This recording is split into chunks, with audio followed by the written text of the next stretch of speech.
Este dibujo representa el ciclo celular, el periodo de tiempo en que una célula aparece por división de una progenitora hasta que esta misma célula se vuelve a dividir para formar nuevas células. Existen dos grandes periodos importantes que son la interfase, la etapa de mayor duración, y lo que es concretamente la etapa de división o fase M, que es más corta. En la interfase es aquel en que la célula presenta un núcleo interfásico con sus 4 estructuras, es decir, la envoltura nuclear con sus poros, el nucleoplasma, la cromatina y el nucleolo, y es aquel en que la célula está en reposo, como se suele decir.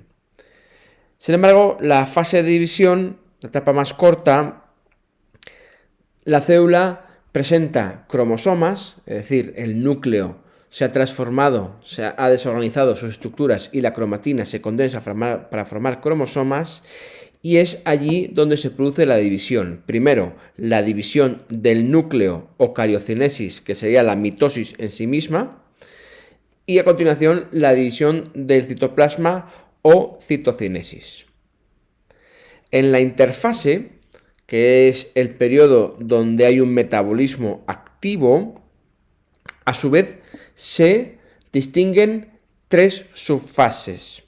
La de duración más variable y por tanto más larga es la fase G1. Es aquí donde podemos considerar que la célula está en su estado fisiológico normal, realizando sus funciones habituales. Es por tanto que los genes que estén activos están expresándose y por lo tanto se produce síntesis de ARN mensajero y las proteínas que derivan de la traducción de este ARN mensajero. En organismos pluricelulares existe un proceso de diferenciación celular, es decir, de especialización, en la cual cada una de las células tiene activos unos genes e inactivos otros, y además de forma diferente en cada uno de los distintos tipos celulares.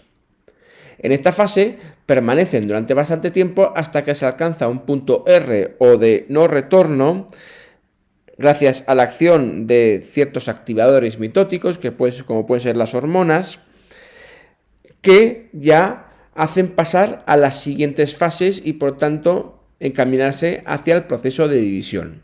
No obstante, existen células muy especializadas, como las neuronas y las fibras musculares cardíacas, que nunca alcanzan esta fase de retorno R y por lo tanto no avanzan a las siguientes subfases y permanecen en una fase G0 y por lo tanto esas células no se dividen nunca. Una vez que se alcanza el punto de no retorno, el punto R, se pasa a la fase S, en la cual se produce la duplicación del ADN. De hecho, S viene de síntesis de ADN. Aquí se producen las 2 copias del ADN que van a ser repartidas en las futuras células hijas. También se produce la síntesis del ARN mensajero correspondientes a los genes de las proteínas histonas, que son los que van a empaquetar estos ADNs que se generan. Después aparece una fase de transición entre la fase S y la división en sí misma, que es la fase G2. Es una preparación de la propia mitosis, por lo que se produce una síntesis de ARN mensajero de los genes correspondientes a los histonas y también a la tubulina para ir formando el uso mitótico. Las causas por las cuales una célula se divide, tanto unicelular como pluricelular, especialmente pluricelular, pueden ser de 2 tipos, internas o externas. Los factores internos que hacen que una célula se dividen pueden deberse a 2 razones. En primer lugar, que la relación nucleoplasmática disminuya y alcance un valor umbral. Es decir, que el tamaño del citoplasma se haga muy grande y por lo tanto el núcleo, que mantiene un tamaño constante, no pueda llegar a gobernar o a dirigir ese volumen creciente. Por lo tanto, se alcanza ese valor umbral y se induce la división.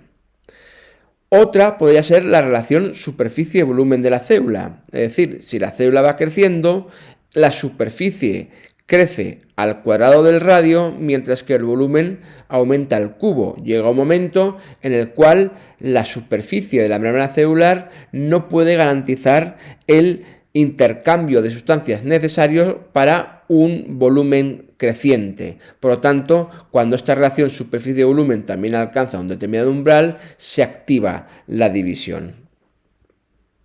Existen también factores externos que también activan la división. Por ejemplo, si una es la disponibilidad del espacio. Si hay suficiente espacio, se produce la división celular para ocupar este. Si no hay espacio, entonces ya no se produce la división celular porque se entiende que las nuevas células no podrían caber en ese espacio ya limitado. También si hay una superficie de anclaje, también se produce la división. Existen unas sustancias químicas que se pueden denominar agentes mitógenos, que pueden ser hormonas u otros mensajeros químicos, que son los que pueden activar también la división celular. Por último, vamos a mencionar el hecho de que en ocasiones las células, en vez de dividirse, mueren. Esta muerte celular se puede producir de dos maneras, por vía accidental o de forma programada. Si se produce un daño en las células por una lesión o porque se añaden tóxicos, se produce la necrosis, en la cual se eliminan estas células y estos tejidos muertos de una manera masiva. Sin embargo, también se puede producir una muerte celular programada, lo que se denomina el suicidio celular o apoptosis. Si una célula supera un número determinado de divisiones, se activa la apoptosis y esa célula se autodestruye. También puede ser ante ciertas señales externas. Por ejemplo, en el desarrollo embrionario se puede producir destrucción de algunos tejidos para generar nuevas estructuras. En la apoptosis, cuando se produce esa señal, lo que hace es dividirse en una serie de burbujas que consisten en partes, pedazos de la célula, puede ser partes del retículo endoplasmático, también el ADN se corta en trozos y al final queda la célula fragmentada en esos pequeños burbujas rodeadas de membrana. A continuación, células fagocíticas, macrófagos o neutrófilos lo que hacen es incorporar estas burbujas, estos fragmentos, estos cuerpos apoptóticos por endocitosis y digerirlos al formar lisosomas secundarios. Y así es como se van destruyendo estas células de una manera programada.